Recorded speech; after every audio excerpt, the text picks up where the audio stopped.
మీరు చేస్తున్న బిజినెస్ గురించి 10 మందికి తెలియచేయాలి అనుకుంటున్నారా? మిమ్మల్ని మీ బిజినెస్ ని ప్రపంచానికి మేం పరిచయం చేస్తాం. బిజినెస్ మీది, ప్రమోషన్ మాది. మరిన్ని వివరాలకై కింద స్క్రోల్ అవుతున్న నెంబర్ కి ఇప్పుడే కాల్ చేయండి. ప్రేక్షక మహాశయులకు శుభాకాంక్షలు. మనం జాతక చక్రంలో నవగ్రహాలకు సంబంధించినటువంటి వివరాలు తెలుసుకుంటూ ప్రతి ఎపిసోడ్లో కూడా ఒక్కొక్క నవరత్నాలలో ఉండేటువంటి ఒక్కొక్క గ్రహానికి దానికి సంబంధించినటువంటి రత్నానికి సంబంధించి వివరాలు తెలుసుకుంటూ వస్తున్నాం.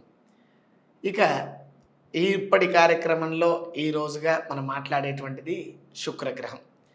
జాతక చక్రంలో శుక్రుడు చాలా వరకు మంత్రంలో చెప్పినటువంటి దాంట్లలో చాలా వరకు అనుకునేది ఏంటంటే భార్యాభర్తల మధ్య అనుకూలత కోసం మాత్రమే, కలత్ర సంబంధమైనటువంటి దోషాలు పోవడం కోసం అని అనుకుంటారు. కానీ నిజానికి శుక్రుడి యొక్క అనుగ్రహం ఉంటేనే ఆత్మీయత, అనురాగం, ప్రేమ, అభిమానము అనేటువంటివన్నీ కూడా కలుగుతాయి. మీరు ఒక బస్సులో ప్రయాణం చేస్తున్నంత సమయంలో మీ పక్కన ఎవరో చిరాకుగా ఉండేటువంటి వ్యక్తి వాచిలో సమయం అడిగితే కూడా ఇంకో రకంగా ఆక్షేపణ చెప్పేవాడు ఉన్నాడు అనుకోండి, మీరు ప్రయాణం చేసేటువంటిది ఒక్క అరగంట సేపు అయినా మనం ఎంతోసేపు ఇలా చూస్తూ చికాకు పడుతూ వెళ్తాం అతని నుండి.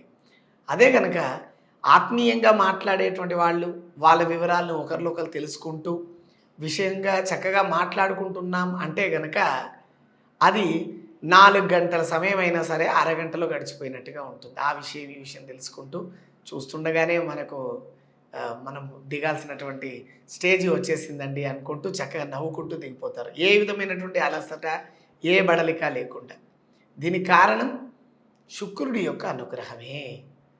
మీరు కూర్చుని ఉన్నటువంటి స్థలం ఏదైతే ఉందో ప్రస్తుతం, అది భగవంతుడు ఆ శుక్రుడి వల్ల మీకు అనుగ్రహించాడు. మీరు వేసుకుంటున్నటువంటి దుస్తులు, మీరు మెడలో ధరించినటువంటి నగలు, ధనము, ఇహలోకంలో ఉండేటువంటి ప్రతి సౌఖ్యము కూడా మనకు ఈ యొక్క శుక్ర భగవానుడి వల్ల లభిస్తుంది. నిజానికి దేవతలందరినీ కూడా ప్రతిరోజు పూజించదగిన వాళ్ళే, కానీ విశేషించి ఒక్కొక్క దేవతకు ఒక్కొక్క రోజు పూజ చేస్తాం. అదేవిధంగా ఈ శుక్రవారం రోజు మహాలక్ష్మికి పూజ చేస్తాం. ఎందుకు అంటే శుక్రవారం రోజున లక్ష్మీదేవి యొక్క అనుగ్రహం ధన రూపంలో, ధాన్య రూపంలో, వస్తు రూపంలో మనకి వసతులు కలిగించాలి అని శుక్రుడిని ఆరాధన చేయడం. ఆ శుక్రవారం రోజు ఆ దేవతామూర్తుల్ని ఆరాధన చేస్తే ఆయా దేవతలు తనని ఆ సౌఖ్యాన్ని భగవంతుడు వారికి కలిగించాలి అని కోరుకుంటూ చేసేటువంటిది. ఈ శుక్రుడికి సంబంధించినటువంటి దాంట్లలో ప్రధానంగా భార్యాభర్తల మధ్య చక్కటి అన్యోన్యత పెరగడానికి కారణం కూడా ఈ శుక్రుడే. ఎందుకు మరి ప్రత్యేకంగా అనే పదం వాడవలసి వచ్చింది అంటే, మిగిలినటువంటి వాళ్ళందరూ కూడా మనకు అన్నదమ్ములుగాను, అక్క చెల్లెలుగాను, పెదనాన్న పిల్లలు, చిన్నాన్న పిల్లలు, ఇలా అత్త కూతురు, అత్త కొడుకు, అలా స్నేహాలు ఉండి ఉంటాయి మనకు. కానీ లోకంలో ఏ సంబంధం లేకుండా మాత్రమే ఇద్దరితో ఉంటాం. ఒకరు స్నేహితులు, రెండవది భార్య. భార్య కూడా వేరే కుటుంబం నుంచి, అంటే మనకి ఇక్కడ తెలుగు ప్రాంతాల్లో అయితే కనుక మనం మేనరికాలని వివాహం చేసుకోవడం అనేది మనకు పరిపాటిగా ఉన్నటువంటిది. కానీ ఉత్తరాది వైపు వెళ్తే వాళ్ళు ఏ రకమైనటువంటి సంబంధం ఉన్నా వాళ్ళు చెల్లెలే. మామయ్య కూతురు మన దగ్గర మరదలు, వివాహానికి మనకి వస్తుంది, కానీ వాళ్ళ దాంట్లో వాళ్ళు ఒక చెల్లెలుగానే భావిస్తారు. అది అన్న కూతురైనా, చెల్లెలు తమ్ముడు కూతురైనా, అంటే ఫీమేల్ అనేటువంటి ఒక మార్పు ద్వారా ఆవిడ వివాహానికి పనికి వచ్చేటువంటి పరిస్థితులు వాళ్ళ దాంట్లో ఉండవు.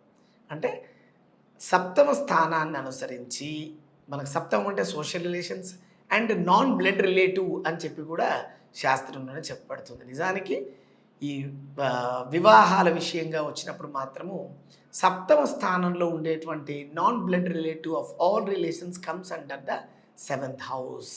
7వ ఇంట్లో ఉండేటువంటి సంబంధాలన్నీ కూడా రక్త సంబంధము కానివి. మరి భార్య స్థలం అంటే కలత్ర స్థానం అని చెప్పబడినప్పుడే అది రక్త సంబంధం అయ్యి ఉండకూడదు అని చెప్పకనే మనకు పెద్దలు చెప్పారు. ఆ విషయం గురించి మనం ఇక్కడ ఎక్కువగా డిస్కస్ చేయకూడదేమో, కానీ ఇక్కడ ఆ కలత్ర సంబంధమైనటువంటి దోషాలు ఏవైనా ఉంటే వాటిని దూరం కావాలి అంటే మనం మన జాతక చక్రంలో శుక్రుడి యొక్క బలాన్ని ఎన్నిక చేసుకొని చూడాలి. శుక్రుడి యొక్క బలం గనక చక్కగా ఉంది అని అంటే గనక ఏ రకమైనటువంటి దోషాలు ఉండవు. శుక్రుడు బలహీనంగా ఉంటే మనకు జాతక చక్రంలో వజ్రాన్ని ధరించడం ద్వారా, డైమండ్ కుడి చేతి మధ్యవేలికి ధరించాలి. ఈ కుడి చేతి మధ్యవేలికి ఎప్పుడైతే ధరిస్తామో దీని ద్వారా ఉండేటువంటి బలం ద్వారా మనము ఈ యొక్క ధన సంబంధమైనటువంటి అభివృద్ధి, సౌఖ్య సంబంధమైనటువంటి అభివృద్ధి, అలాగే చెప్పాలంటే సౌఖ్యతతో పాటు మనకు కావలసినటువంటి సుఖము, భోగవంతమైనటువంటి జీవితము, చక్కటి ఎవరైనా ఇల్లు చూశారనుకోండి, అబ్బాయి ఏం కట్టాడండి వీడి ఇల్లు, ఇంద్రభవనం లాగా ఉంది అని అంటాడు. ఇంద్రభవనం అంటే తూర్పు భాగంలో. నవగ్రహాల్లో కూడా మీరు చూడండి, శుక్రుడు తూర్పు భాగంలో ఉంటాడు. అంటే శుక్రుడికి ఇంద్రుడికి దగ్గర సంబంధము. అంటే శుక్రుడి యొక్క అనుగ్రహం ఉంటే ఇంద్రుడి యొక్క బలం మనకు కలుగుతుంది. అనుగ్రహం ద్వారా కలిగేటువంటిది బలం. ఆ అనుగ్రహం ద్వారా కలిగేటువంటి బలాన్ని మనం పుచ్చుకోవాలి. అంటే ఇంద్రుడి చేతిలో ఉండేటువంటి స్వాడ్ ఏమిటి? వజ్రం. ఆ వజ్రాయుధం 1000 కొసలను కలిగినటువంటిది వజ్రాయుధం. అందువల్ల వజ్రాన్ని ధరించడం ద్వారా మనకు కావాల్సినటువంటి సుఖభోగ లాలస సంబంధమైనటువంటి జీవితం, భార్యాభర్తల మధ్య చక్కటి అన్యోన్యత, అనురాగము, ఆత్మీయత, ఆదరణ, అభిమానము అనేటువంటివన్నీ కూడా శుక్రుడి యొక్క సంపదలే. అవి మనకు కావాలి తప్పనిసరిగా. ఎందుకంటే ఈ భావోద్వేదాలకు లోనవ్వడానికి ప్రధానమైనటువంటి కారణం ఈ సంతోషం మనలో లేకపోవడమే. కనుక ఆ సంతోషం మన కుటుంబంలో అందరి ఎదుట, భార్యాభర్తల మధ్య కాదు, ఇది ఒకరి అన్నదమ్ములు కావచ్చు, బావమరదలు కావచ్చు, అక్కా చెల్లెలు కావచ్చు, అత్తాకోడలు కావచ్చు, మామాళ్ళులు కావచ్చు, తండ్రి కొడుకులు కావచ్చు, వీళ్ళందరికీ కూడా ఈ ఆప్యాయతలు అనేటువంటివి తప్పనిసరి. కనుక శుక్రుడి యొక్క అనుగ్రహం మనకు ఎల్లవేళలా ఉండాలని, శుక్రుడు జాతక చక్రంలో మనకు వృషభ లగ్నానికి, తులా లగ్నానికి, మకర కుంభ లగ్నాలకు, అలాగే ఈ యొక్క మిథునానికి, కన్యలకు కూడా జాతక చక్రంలో ఆయన సరి అయినటువంటి స్థానంలో ఉన్నట్లయితే చక్కగా ఉపకరించగలుగుతాడు. కనుక ఈ లగ్న పంచమ నవమాధిపతులైనటువంటి స్థానాలకు వారికి ఆధీనవంతులైనటువంటి లగ్న పంచమ నవమాధిపతులకు సంబంధించిన ఉపచయ స్థానాల్లో ఉండేటువంటి గ్రహాల వల్ల కూడా ఈ బలాన్ని మనం పెంపొందించుకునేటువంటి అవకాశం ఉంటుంది. కనుక ఈ రత్నధారణ విషయంలో బాగా గుర్తుపెట్టుకోవాల్సిన అంశం, ప్రతిసారి చెప్తూ ఉండేటువంటిది, సరి అయినటువంటి జ్యోతిష్యుడి ద్వారానే మనము ఈ వివరాలు తెలుసుకోవాలి. కనుక జ్యోతిష్యంలో నిష్ణాతులైనటువంటి జ్యోతిష్యుల ద్వారా మీకు ఏ రత్నం సరిపోతుంది, ఒక్కొక్క రత్నం ద్వారా ఒక రకమైనటువంటి లబ్ధి ఉంటుంది. అది జాతక చక్రంలో మనకు ఉండేటువంటి స్థానాన్ని బట్టి మాత్రమే నిర్ణయం చేయబడుతుంది. మరి ఆ విధమైనటువంటి రత్నం మీ జాతక చక్రంలో మీకేది సరిపోతుందో మా ద్వారా తెలుసుకోవాలి అని అనుకుంటే ఈ స్క్రోల్ పైన కనపడుతుండేటువంటి నంబర్లలో మీరు ఫోన్ చేసి అతి తక్కువ రుసుములో ఈ యొక్క రత్నధారణకు సంబంధించి లేదా జాతక చక్ర సంబంధమైనటువంటి విషయాలు, ఆలస్య వివాహాలు, విద్య, ఉద్యోగం, వ్యాపారం, వివాహం తదితమైనటువంటి విషయాలన్నీ కూడా మీరు తెలుసుకునేటువంటి అవకాశం ఉంటుంది.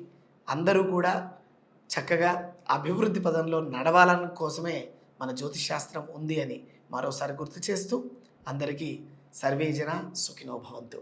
స్వస్తి.